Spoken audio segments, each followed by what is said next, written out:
આજે આપણે ધોરણ 10 ગણિતમાં નવા પ્રકરણની શરૂઆત કરીશું, જે હશે આપણા માટે ત્રિકોણમિતિનો ઉપયોગ. ત્રિકોણમિતિનો ઉપયોગ કેવી રીતે થાય છે અને એના જે ઉપયોગો છે એ અંતર અને ઊંચાઈ માટે કરવાના છીએ આપણે. તો આપણે આજે નવા પ્રકરણ માટે આપણી પાસે નવી વાત હશે, જેમાં મોટાભાગે કાટકોણ ત્રિકોણનો જ ઉપયોગ થશે અને કાટખૂણા સિવાયનો તમારો ઉપયોગ કરવાનો છે. એની અંદર પ્રકરણ હશે 9. કયું પ્રકરણ છે આપણું? 9મું પ્રકરણ છે. ત્રિકોણમિતિના ઉપયોગો પાઠ આવશે 1. કયો આવશે? પાઠ 1 આવશે તમારે, બરાબર. અને બીજું આવશે તારીખ શનિવારનું આવશે, બરાબર છે. અને અહીંયા છે ઘણી જે આપણે ચાંપું થઈ ગયું આપણે જરા વ્યવસ્થિત બનાવી દઈએ, બરાબર છે. એટલે આપણું કામ ચાલુ થઈ જાય, બરાબર છે. હવે આપણે જોઈએ કે ત્રિકોણમિતિનો ઉપયોગ કેવી રીતે થાય છે. તો તમને પહેલા કહેવામાં આવશે કે આપણે આગળના પ્રકરણમાં ત્રિકોણમિતિ વિધેયોની પણ વાત કરી છે, એટલે કે ગુણોત્તરોની જુદી જુદી કિંમતો માટે જુદા જુદા દાખલા કેવી રીતે ગણી શકાય એની પણ આપણે ચર્ચા કરી ચૂક્યા છીએ. તો અહીંયા આપણે એનો ઉપયોગ કરવાનો છે. મોટા ભાગે અહીંયા 10 અને 4 નો ઉપયોગ થશે. હા, સ્વાભાવિક છે કે કદાચ તમે કર્ણનો ઉપયોગ કાટકોણ ત્રિકોણ માટે આવે ત્યારે તમારે sin કે cos નો ઉપયોગ કરવો પડશે.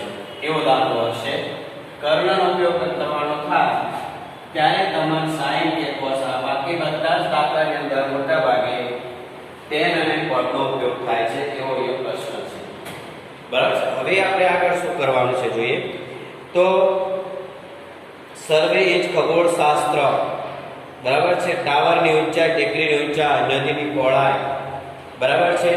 બે અવકાશી બિંદુઓ વચ્ચેનું અંતર શોધવાનું હોય છે ત્યારે ત્રિકોણમિતિનો ઉપયોગ વધારે થતો હોય છે.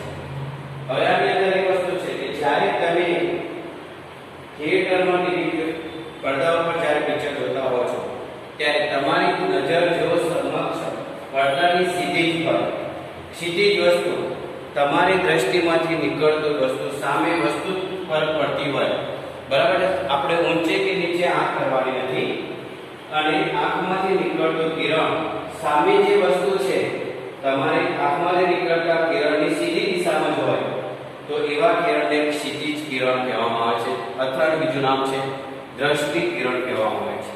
માનો કે અહીંયા તમારી આંખ છે, બરાબર છે, અને તમે અહીંયા વસ્તુ છે, બરાબર છે. અહીંયા કોઈ વસ્તુ છે, જે વસ્તુ માનો કે લંબચોરસ છે કે પછી લંબઘન છે, આને તમે જોવાનો જ્યારે પ્રયત્ન કરો છો ત્યારે તમારી આંખમાં નીકળતું કિરણ આ સીધું જતું હોય છે. એને દ્રષ્ટિ કિરણ કહેવામાં આવે છે. શું કહેવામાં આવે છે? દ્રષ્ટિ કિરણ કહેવામાં આવે છે. વસ્તુમાંથી નીકળતું કિરણ, બરાબર છે. તમારી આંખમાંથી નીકળતું કિરણ આ વસ્તુ પર પડ્યું છે અને પૃથ્વીને સમતલ છે, બરાબર છે, સમાંતર છે, એટલે દ્રષ્ટિ કિરણનું બીજું નામ શું છે? ક્ષિતિજ કિરણ કહેવામાં આવે છે, બરાબર છે. કયું કિરણ કહેવામાં આવે છે? ક્ષિતિજ કિરણ અથવા ક્ષિતિજ રેખા પણ કહેવામાં આવે છે. હવે માનો કે એક વસ્તુ નક્કી થઈ કે તમારી આંખને સમાંતર, પૃથ્વીને સમાંતર જતા કિરણને ક્ષિતિજ કિરણ કહેવાય. હવે વસ્તુ ક્ષિતિજ કિરણથી નિરીક્ષણ હેઠળની વસ્તુ ઉપરની તરફ હોય. હવે તમે પાટલી પર બેઠા છો, હું અહીંયા આંગળી મૂકું છું તો તમારે અહીંયા ટ્યુબલાઇટ આગળ કે અહીંયા તમારો નજર બધાની ઉપર જશે, એટલે દ્રષ્ટિ કિરણ અને વસ્તુ ઉપર છે ત્યારે વસ્તુ તમારી ઉપર છે. હવે આને દ્રષ્ટિ કિરણ નહીં કહેવાય. વસ્તુમાંથી પસાર થતું કિરણ એ પૃથ્વીને સમાંતર અને ક્ષિતિજ કિરણ કહેવામાં આવે છે.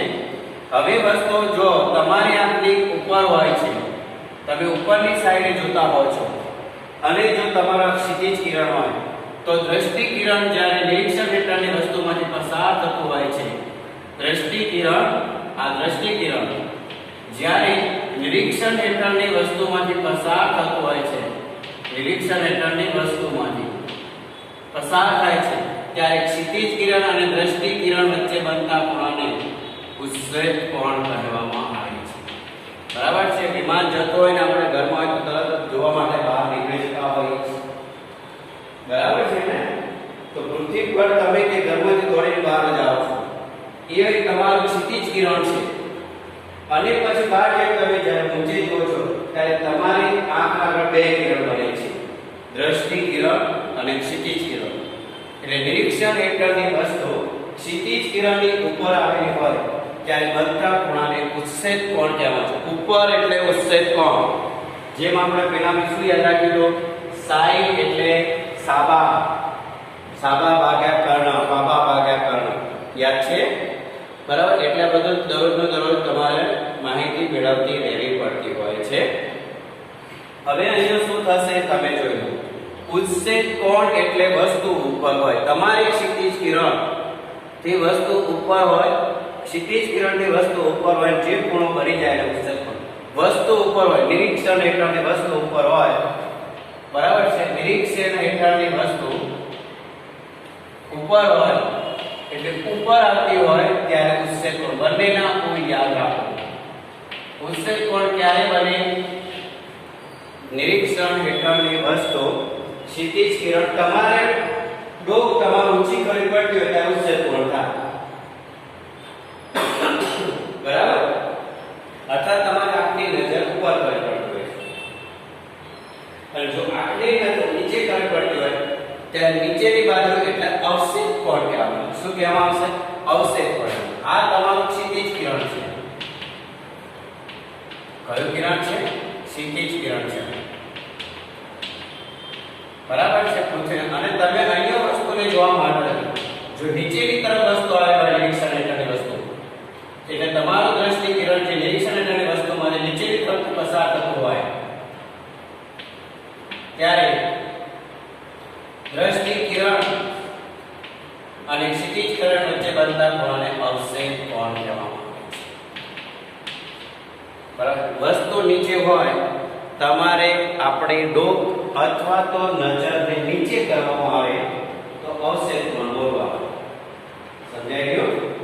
અને જો આપણી આંખની નજર કે ડોક ઊંચી કરવાનો વિચાર આવે ત્યારે ઉત્સેપ કોણ કરવાનો, ઉપર નહીં. હવે જ્યારે તમારો આવો દાખલો આવે ત્યારે 90 અંશનો ખૂણો અહીંયા ના થાય. એટલે તમારે આકૃતિ જ્યારે આમ આવતી હોય છે કે આમ જતી હોય છે ત્યારે આવી રીતે બનતી હોય છે.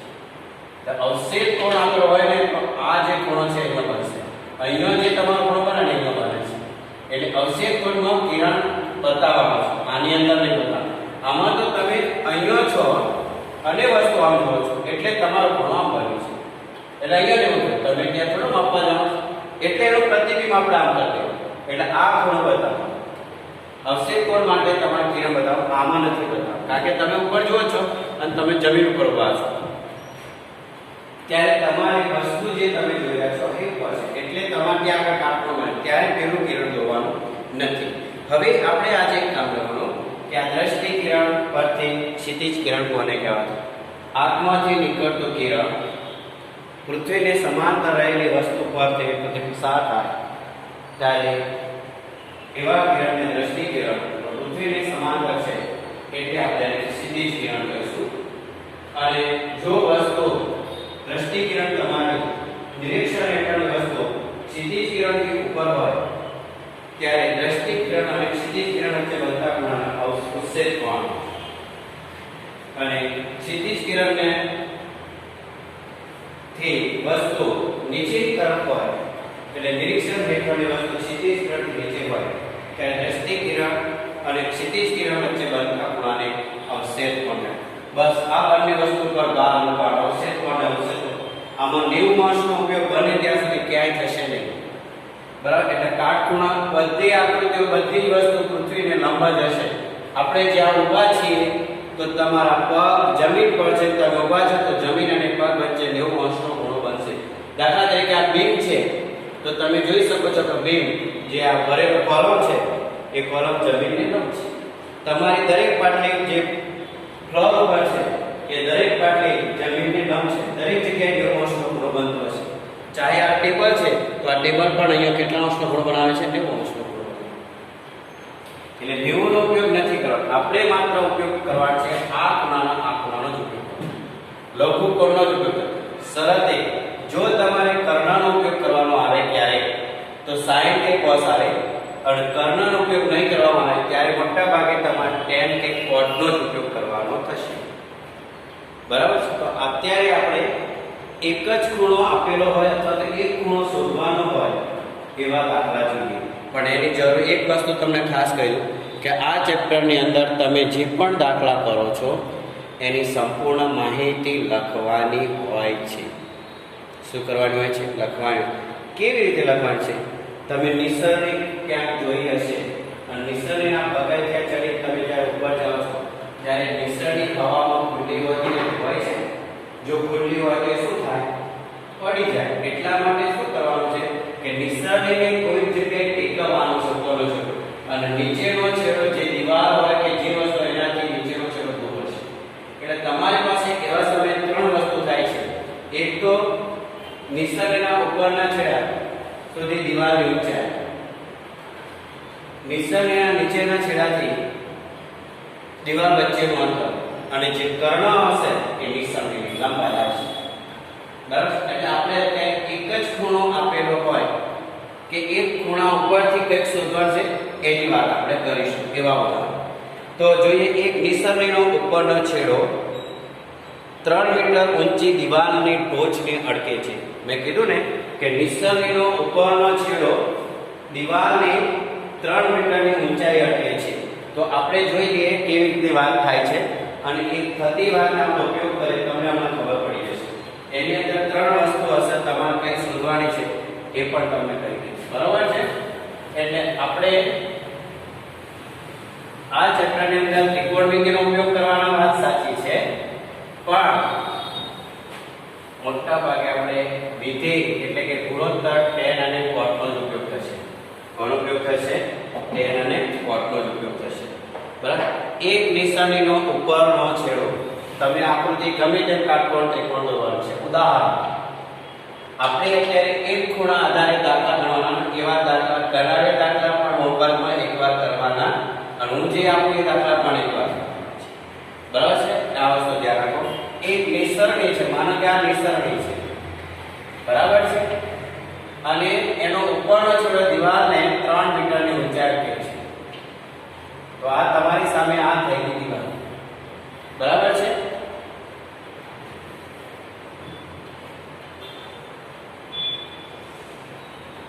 આ નિસરણી છે, એનો ઉપરનો છેડો દિવાલની 3 મીટરની ઊંચાઈ અટકે છે. તો આ બાજુની ઉપસ્થિત શું થઈ ગઈ? તમારી દિવાલ. શું થઈ જાય છે? દિવાલ. અને પછી આને તમે આમ જોઈન્ટ કરી દો. બોલો કેટલા અંશનો ખૂણો થઈ ગયો? તમને ખબર પડી જશે. કાટકોણ ત્રિકોણ થઈ ગયો. મેં પહેલા જ કીધું આ. હવે શું કરી દો? નિસરણીનો ઉપરનો છેડો દિવાલની 3 મીટરની ઊંચાઈ અટકે છે. એ રીતે એને ગોઠવેલી છો. જો નિસરણીનો નીચેનો છેડો જમીનથી એટલે કે દિવાલથી 30 અંશનો ખૂણો રચતું હોય, નિસરણીનો નીચેનો છેડો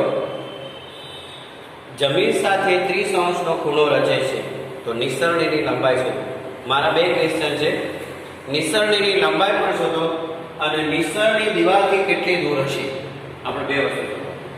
જો નિસરણીનો નીચેનો છેડો જમીન સાથે 30 અંશનો ખૂણો બનાવે તો આ જે છે કર્ણ છે. આ તમારી વસ્તુ કઈ છે? તો કે નિસરણી છે. શું છે? આ બધું લખવાનું છે આ ચેપ્ટરમાં. માહિતી લગાવશે, દાખલા કરવાના છે. આ છે આપણી નિસરણી. બરાબર છે? તો તમને એવું કહે છે કે જો એવી દિવાલની ઊંચાઈ હોય, નિસરણીનો ઉપરનો છેડો દિવાલની 3 મીટરની ઊંચાઈ અટકે છે, એટલે આપણે જોડે જોડે એવું લખી દેવાનું AB બરાબર દિવાલની ઊંચાઈ બરાબર 3 મીટર. જે કામ કરતા છે લખતા જવાનું. નિસરણી જમીન સાથે કેટલા અંશનો ખૂણો બનાવે છે? 30 અંશનો. એટલે તમે ત્યાં એવું લખી શકો છો ખૂણો ACB બરાબર 30 અંશ. આવું લખી દેવાનું. આ બીજી વાત પૂરી. તો નિસરણીની લંબાઈ શોધો. AC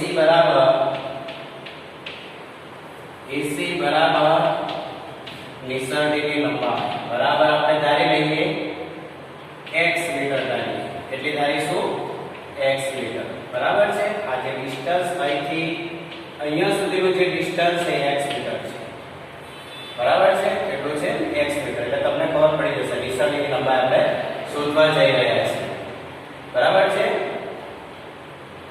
હવે આગળ આવશે, મારે તમને આ શોધવા કીધું, મારે આ પણ શોધવું છે, એને હું y મીટર કહીશ. તો દિવાલથી BC બરાબર દિવાલથી નિસરણી વચ્ચેનું અંતર શોધો.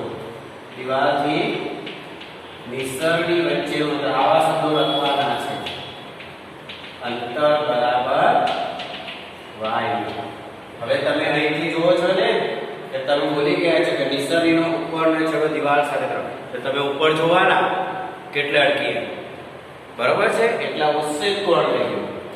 બોલો હવે થઈ ગયું. જો આ રીતના આ ચેપ્ટરમાં માહિતી બધી ભરી દેવાની. હવે આપણે લખીએ જે ત્રિકોણ બનાવ્યો છે એ ત્રિકોણનું નામ લખીશું. ત્રિકોણ ACB માટે અથવા ABC માટે અહીંયા કોણ શોધવાનું આવે? કર્ણ, બરાબર છે? તો કર્ણ શોધવાનું હોય તો મેં તમને પહેલા જ કીધું તો tan sin કે cos નો ઉપયોગ થશે. બીજી એક નોંધ કરી દેવાની છે આપણે, કેટલાક ખૂણાઓના મૂલ્યો તમારે જોઈશે બેટા. √2 નું જે મૂલ્ય છે એ 1.41 લેવાનું છે. √3 નું જે મૂલ્ય છે એ 1.73 હશે અને 1/√3 નું જે મૂલ્ય હશે 0.58. આ ત્રણનો તમારે ઉપયોગ કરવો પડશે ખૂણા, બરાબર છે? એટલે આ એક વસ્તુ યાદ રાખવાની. હવે આપણે જોઈએ અહીંયા ત્રિકોણ ABC માટે શું શોધવાનું છે? નિસરણીની લંબાઈ એટલે કર્ણ, બરાબર છે? અહીંયા લખીએ કર્ણ એટલે તમને યાદ આવે. એટલે આ ખૂણા અહીંયા કઈ બાજુ થઈ? સામેની બાજુ. આ ખૂણો કેટલા અંશનો છે? 30 અંશનો. 30 અંશની પછી એક નોંધ લખાવું છે, ધ્યાન આપજો તમે, બરાબર છે? 3 મીટર એની ઊંચાઈ છે, આપણે લખેલું છે. એટલે કે સામેની બાજુ છે એટલે આપણે sin નો ઉપયોગ કરીશું. sin 30 અંશ બરાબર AB છેદમાં AC, એટલે કે સાબા ભાગ્યા કર્ણ. ખ્યાલ આવી ગયો? હવે આગળ sin 30 ની વેલ્યુ તમને ખબર છે 1/2. AB એટલે કેટલા છે? 3. AC શોધવાનું છે. AC એટલે સુધારવાનું x માટે 1 ગુણ્યા x બરાબર 3 ગુણ્યા 2 માટે x બરાબર કેટલા આવી ગયા? 6 મીટર. હવે એક વસ્તુનું ધ્યાન રાખો, આ કેટલા અંશનો ખૂણો છે? 30. ત્રિકોણ કયો છે? કાટકોણ. સામેની બાજુમાં કેટલું છે? 3. તો કર્ણનું માપ 6 મીટર થાય છે.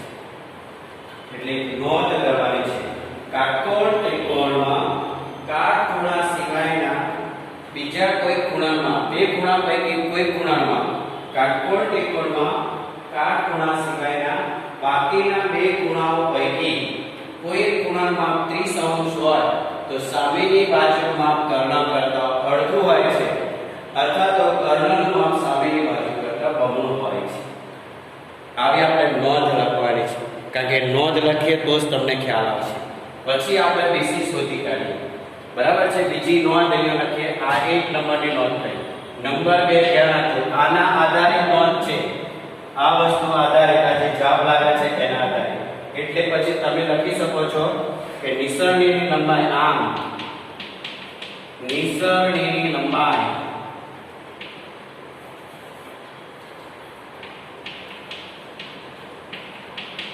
બરાબર 6 મીટર, બરાબર છે? એટલે દિવાલ કરતા નિસરણીની લંબાઈ બમણી છે. એટલે એનો વધુ લખીશું. કાટકોણ ત્રિકોણમાં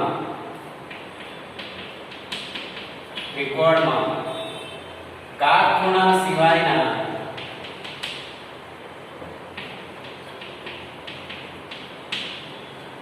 બાકીના બે ખૂણા પૈકી એક ખૂણાનું માપ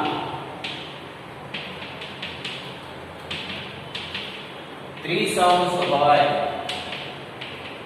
તો તેની સામેની બાજુનું માપ કર્ણ કરતા અડધું હોય છે.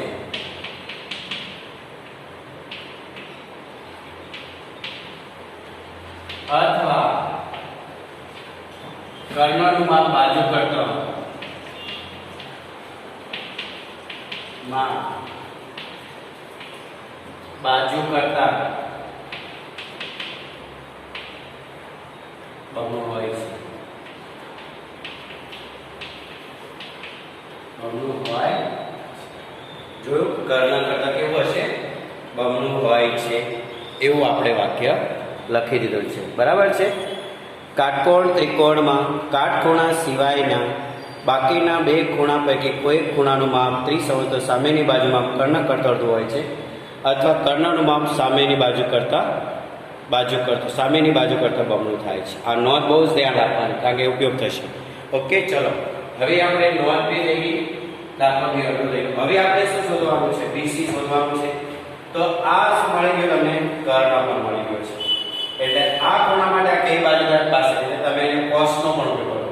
જો કોસનો ઉપયોગ ના કરવો હોય તો આ ખૂણાની સામેની બાજુ છે અને પાછળની બાજુ છે એટલે તમે tan નો ઉપયોગ કરો.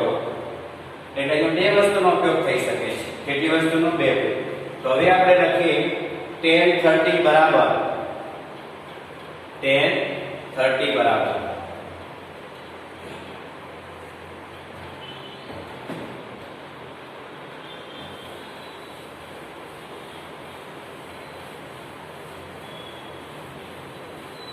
સામેની બાજુ ભાગ્યા પાસેની બાજુ.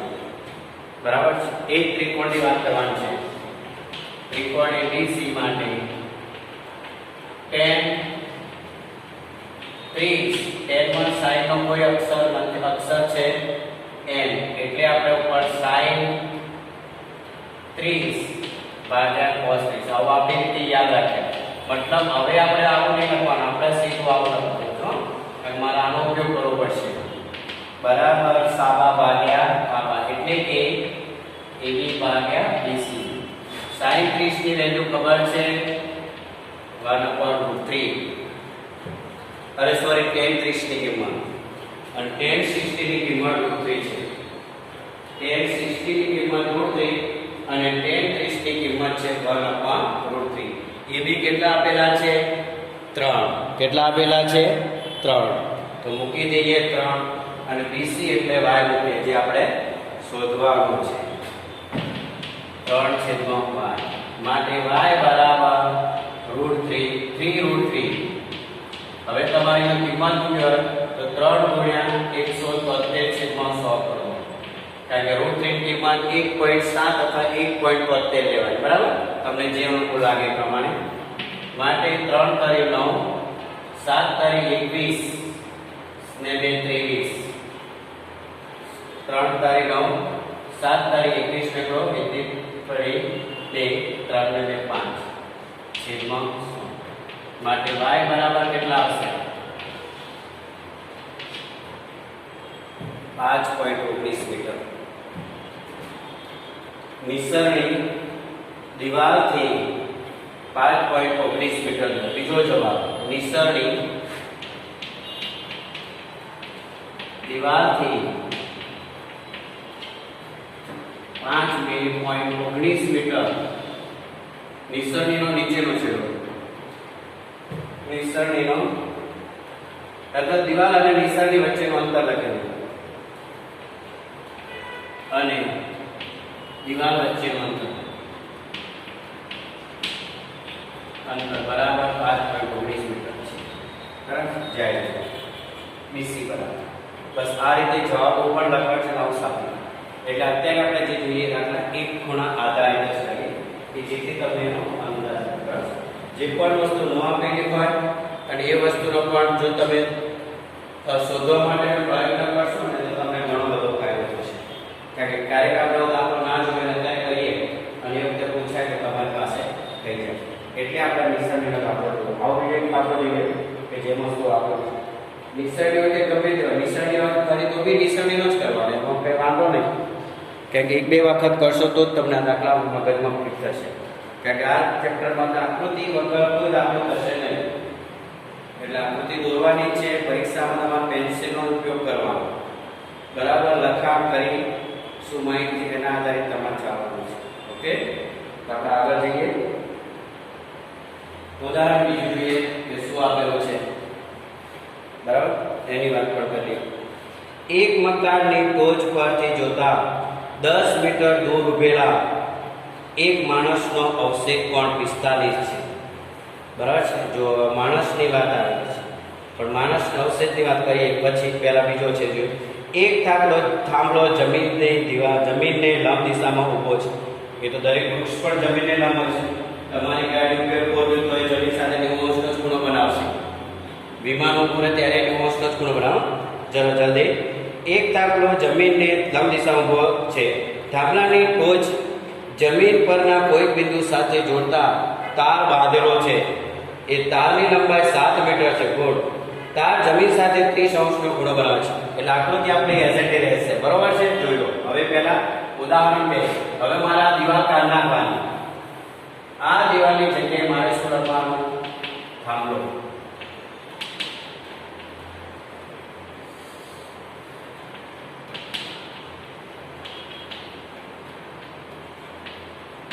શું લખ્યું? દીવાલની જગ્યાએ મને શું મળી જશે? થાંભલાની નીચે.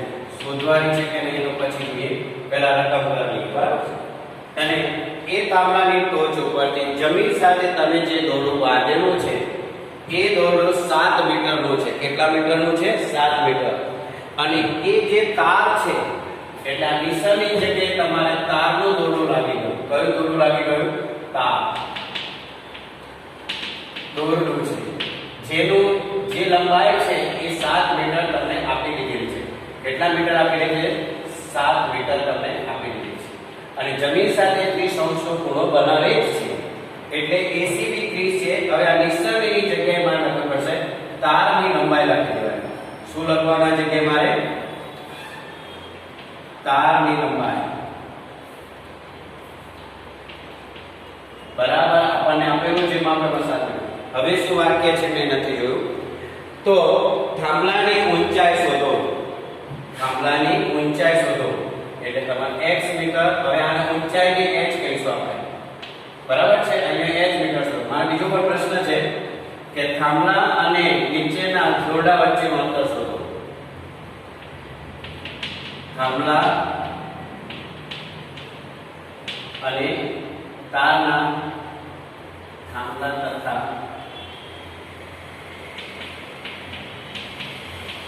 દોરડું કહેવો કે તાર કહેવો.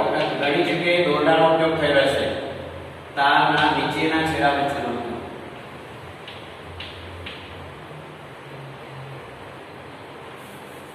નીચેના છેડા વચ્ચેનું અંતર. બરાબર. કેટલું લખી દઈશું? લખાઈ ગયો. બરાબર છે. જો AB થાંભલાની ઊંચાઈ, BC થાંભલા અને તાર વચ્ચેનું અંતર નીચેના છેડા અને ACB 30 તારની લંબાઈ 7 મીટર. ચલો પહેલો 7 નો ઉપયોગ છે 30 છે એટલે સામેની બાજુ તમને મળી જશે. બરાબર છે. કે બધું કમ્પ્લીટ છે. કશું કરવાનું નથી. હવે આપણે અહીંયા 7 મીટર અહીંયા આવશે એટલે આપણે આ ચેન્જ કરવાનું છે. અને AB જગ્યાએ શું મૂકી દેવાનું? h. ચલો જોઈ લો. હવે માટે 1 ગુણ્યા 7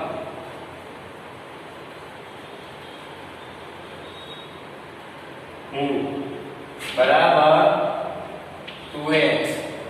માટે h બરાબર 7 ભાગ્યા 2 3.5 મીટર થઈ જાય.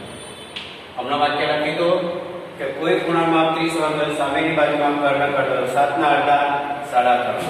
બરાબર છે. એટલે પહેલો જવાબ તમારો થઈ ગયો. AB બરાબર થાંભલાની ઊંચાઈ બરાબર 3.5. હવે આપણો બીજો જવાબ છે પણ શોધી કાઢીએ. 10 30 મૂકી દીધેલા છે. બધું કમ્પ્લીટ છે. હવે ખાલી કિંમત ચેન્જ કરી નાખીએ એટલે આપણે ખબર પડી જશે. 1/√3 બરાબર AB એટલે તમે લાવે કિંમત મૂકવી પડશે 3.5. આ કિંમત આને શોધીને મૂકવી પડે. નહીંતર પછી તમારે કોસ્ટનો ઉપયોગ કરવો પડે. કર્ણ ભાગ્યા. બરાબર. AB અને BC શોધવાનું છે. BC છે 12. માટે y બરાબર 35/10 ગુણ્યા √3. હવે આપણે કિંમત 35/17 લઈ લઈએ. નાની કિંમત લઈને જલ્દી બહાર આવી જાય. બરાબર છે. માટે y બરાબર 35 એ દાન 350 અને 7 × 5 = 35 3 7 × 21 21 ને 3 24 5 9 5 595/100 માટે y બરાબર 5.95 મીટર થશે. એટલે પહેલા એટલે જ મેં કીધું કે √3 ની કિંમત 1.5 પણ ચાલશે. એટલે કે y BC નું અંતર હશે 5.95. એટલે કે થાંભલો અને તારના નીચેના છેડા વચ્ચેનું અંતર 5.95 મીટર થશે. જોયો દાખલો? બસ અત્યારે આપણે બંને ઉત્સેક કોણની વાત કરીએ કે તારના ઉપરના છેડા બાંધી અને નીચે જમીન સાથે 30 અંશનો ખૂણો બનાવે છે. બરાબર? આવું લખાણ તમારે કરવાનું છે. આ બંને ઉદાહરણો અને વ્યાખ્યાઓ લખી પ્રેક્ટિસ કરવાની છે.